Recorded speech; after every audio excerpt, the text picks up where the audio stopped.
You've probably heard that common middle school complaint at least once or twice in your household. This is so long and so boring. Well, they're right on one count. Books are getting longer and harder in middle school. And now, before they get to high school, is the time to make sure your child's reading is up to snuff.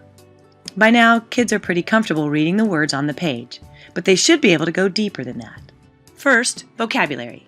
Harder, unfamiliar words are popping up constantly, but they should be able to figure out the meaning of those words. Here, Clara is trying to figure out a scientific word by applying what she knows and context clues. What does solar storms mean? I'm not sure. If you don't know what that means, how might you try to figure it out? I could look at the context clues in that paragraph. Like storms, not like actual storms with rain and stuff, but like they could come across, like they might have a lot of rocks flying at them or stuff like that. Second, just as in elementary school, kids should be able to show their understanding by pointing to specific sentences in the text that support what they know. But in middle school, they're asked to make more complex inferences.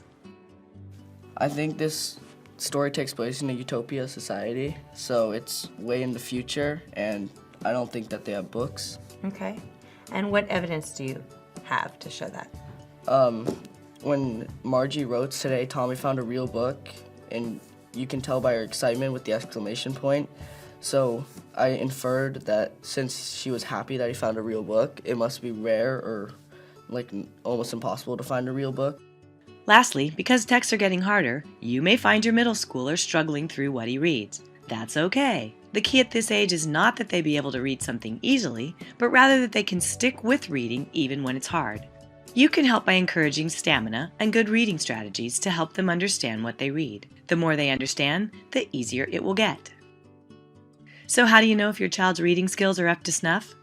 Well, by the end of middle school, kids should be able to figure out the meaning of unknown words, show understanding of more complex ideas with evidence from the text, and stick with reading even when it's tough and long.